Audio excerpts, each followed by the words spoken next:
What's up YouTube? My name is Itush and you're watching Itush का चैनल। Welcome to my channel. I hope आप सब लोग ठीक हैं, सब सेफ हैं और सब मेरी तरह हेल्दी भी हैं।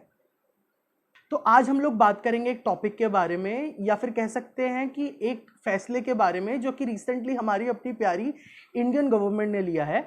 जी हाँ, मैं बात कर रहा हूँ टिकटॉक और बाकी 59 ऐप्स पे लगे हुए बैन के बारे में। पर उससे पहले इस चैनल को सब्सक्राइब कर दीजिए, क्योंकि मैं बहुत सारी वीडियोस आपके लिए लेकर आने वाला हूं और मैं चाहता हूं वो सारी की सारी वीडियोस आप तक ज़रूर पहुंचे। मेरी लास्ट वीडियो थी नेपोटिज्म के ऊपर। अगर आप लोगों ने वो वीडियो नहीं देखी है तो ज़रूर उसे जाके देखिए, लिंक डिस्क्रिप्शन में है। तो चलिए शुरू करते हैं। तो सबसे पहले आपको बताते हैं कि इंडियन गवर्नमेंट ने ये बैन क्यों लगाया।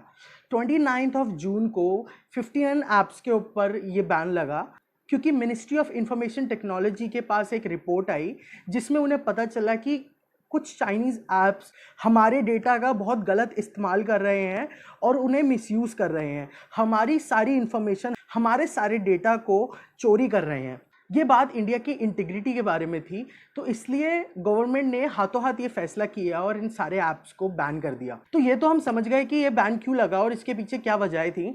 पर अब हम ये जानते हैं कि चाइनीज़ मार्केट या चाइनीज़ ऐप्स को इस बैन से क्या प्रॉब्लम हो सकती है और उनको क्या क्या नुकसान होगा, क्योंकि इंडिया उनके लिए एक बहुत बड़ा मार्केट है। तो जैसे कि हम जानते हैं टिकटॉक और शेयरिट जैसे ऐप जो कि इंडिया में बहुत फेमस थे और वो 90 से 95% फ़ोन्स में पाए जाते थे।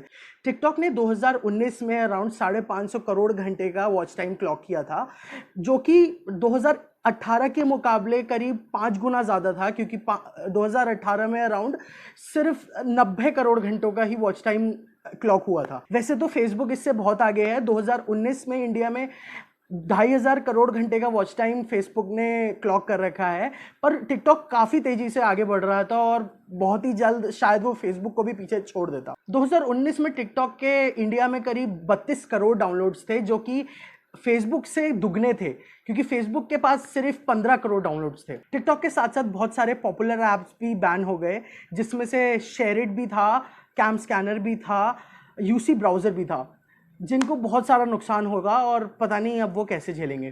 तो ये बात थी चाइनीज़ ऐप्स के बारे में कि उनको कितना नुकसान हुआ और क्या क्या लॉस हुआ।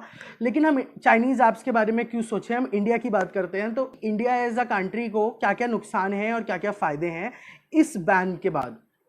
तो सबसे पहले हम बात करते हैं फ़ायदों की, क्योंकि फ़ायदे पहले कौन नहीं सुनना चाहता। तो सबसे पहला फ़ायदा ये था कि ये बहुत ही सूटेबल रिस्पॉन्स था चाइना बॉर्डर एग्रेशन के बारे में, क्योंकि इंडिया एंगेज नहीं होना चाहता है किसी भी बॉर्डर एक्टिविटी में। तो ये एक वर्चुअल रिस्पॉन्स जो इंडिया ने दिया है, ये वाकई बहुत ही काबिल तारीफ़ है। दूसरा फ़ायदा है इंडियन इकोनॉमी को, कि बहुत सारी अपॉर्चुनिटी मिलती है यहाँ पे इंडियन बेस्ड ऑर्गेनाइजेशंस को, जो कि बहुत समय से कम्पीट करना चाह रही थी इन ऐप से, पर नहीं कर पा रही थी क्योंकि इनकी पॉपुलैरिटी वर्ल्ड वाइड बहुत ज़्यादा थी। जैसे कि चिंगारी, मित्रों और ट्रेल इस टाइम के ऐप्स हैं जो कि बहुत ज़्यादा चल रहे हैं और ये बिल्कुल सिमिलर हैं टिकटॉक के जैसे। तो जो भी लोग हैं जिन्हें टिकटॉक की वजह से कुछ परेशानियां हैं और सोच रहे हैं कि टिकटॉक बैन हो गया तो अब वो क्या करेंगे, तो आप जाके इन ऐप्स पे अपना अकाउंट बना सकते हैं और इन पे अपना काम वापस से शुरू कर सकते हैं। तीसरा फायदा इंडिया को ये मिला है कि बहुत सारी पॉपुलेशन जो बिखरती हुई दिख रही थी बीजेपी गवर्नमेंट के अलग अलग फैसलों से, इस फैसले पे सब एकजुट आके खड़े हुए हैं और सब मानते हैं कि मोदी गवर्नमेंट ने बहुत ही इनोवेटिव फैसला लिया है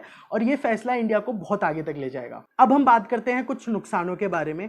जाहिर सी बात है, अगर फायदे हैं तो कुछ नुकसान भी होंगे। तो पहला पॉइंट ये है कि इंडिया इंपोर्ट्स के मामले में चाइना पे कुछ ज़्यादा ही डिपेंडेंट है, क्योंकि इंडिया का टोटल इंपोर्ट में से 13.7% इंपोर्ट वो सिर्फ चाइना से करता है, जबकि चाइना सिर्फ 0.9% इंपोर्ट ही इंडिया से करता है। अगर मैं आपको ये चार्ट दिखाऊं तो आपको पता चलेगा कि 76.3% एंटीबायोटिक्स इंडिया की सिर्फ चाइना से आती है।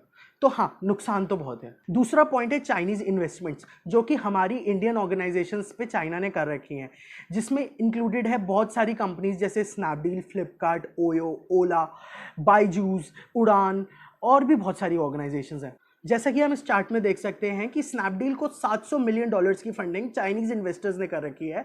ओला और स्विगी को $500 मिलियन की फंडिंग चाइनीज़ इन्वेस्टर्स ने कर रखी है। तो अगर इन्होंने हाथ खींच लिया तो हमारी इंडियन एंटरप्रेन्योर्स की तो वाट लग जाएगी। तीसरा और आखिरी पॉइंट है कॉम्पिटिटिवनेस की कमी। जी हाँ, ये तो बात सच है कि इंडियन ऐप्स को या फिर इंडियन ऑर्गेनाइजेशंस को इसका बहुत ही फ़ायदा होगा, पर वो तो लॉन्ग टर्म की बात है। अगर हम बात करें शॉर्ट टर्म की, तो फेसबुक और गूगल जैसी कंपनी इस बात का बहुत फायदा उठा सकते हैं और मोनोपोली क्रिएट कर सकते हैं। तो यही सब बताना था बस आप लोगों को। इसी के साथ हम वीडियो के एंड पे आ जाते हैं।